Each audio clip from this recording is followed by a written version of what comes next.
જય જવાન જય કિસાન। હેલો ખેડૂત મિત્રો, આપ જોઈ રહ્યા છો કૃષિને લગતા મહત્વના સમાચાર। અને ખેડૂત મિત્રો, આજે હવામાનમાં ફેરફાર અને માવઠા વિશેની વાત કરીએ ત્યારે તો ખેડૂત મિત્રો, વાત કરીએ તો કે રાજ્યમાં ફરી એકવાર હવામાન વિભાગની આગાહી સામે આવી છે।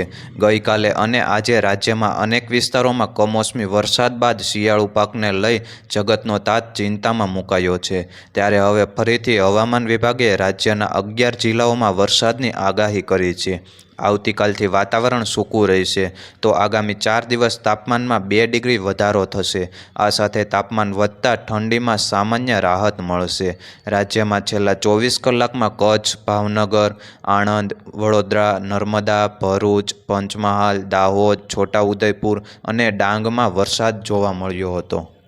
ત્યારે આ હવામાનમાં પલટાને લીધે રાજ્યની અંદર અનેક વિસ્તારોમાં વાદળછાયું વાતાવરણ છવાયું છે। આ વાદળછાયું વાતાવરણ ક્યાંક ને ક્યાંક શિયાળુ પાકને અસર કરી શકે છે અથવા તો પાકની અંદર ફૂગનો પ્રકોપ વધી શકે છે।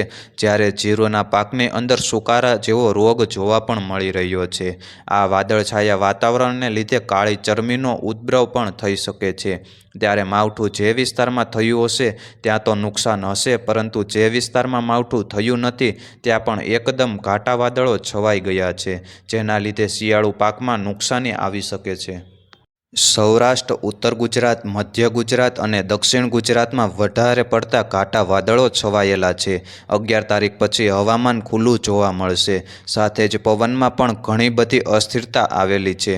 નોર્મલ પવનની સ્પીડ કરતાં અત્યારે પવનની સ્પીડ વધી ગઈ છે। લગભગ અત્યારે 12થી લઈને 16 કિલોમીટર પ્રતિ કલાકની ઝડપે પવન ફૂંકાઈ રહ્યો છે। પવનની ગતિ વધારાથી ઘઉં જેવા ઊંચા પાકને ખાસ કરી પાણી આપવા નહીં। ત્યારે હાલમાં જોવા મળતી ઠંડી હમણાં યથાવત રહેવાની છે। 11 થી 15 જાન્યુઆરી દરમિયાન અત્યારે જે તાપમાન છે એમાં 1 થી 2 ડિગ્રીનો વધારો થઈ શકે છે। ત્યારે ઠંડીમાં પણ કોઈ રાહત મળવાની નથી। આ સાથે માહિતીના અંત સાથે માહિતી સારી લાગી હોય તો અન્ય ખેડૂત મિત્રોને પણ શેર કરજો। અને ખેડૂત મિત્રો, રોજે રોજના સમાચાર જાણવા અને અવનવી યોજનાની માહિતી મેળવવા આપણી ચેનલ એટલે કે JB ખેડૂત હેલ્પને સબસ્ક્રાઈબ કરજો। અને જે પણ પાક વિશેની માહિતી મેળવવી તે અમને કોમેન્ટ કરીને જરૂરથી બતાવશો।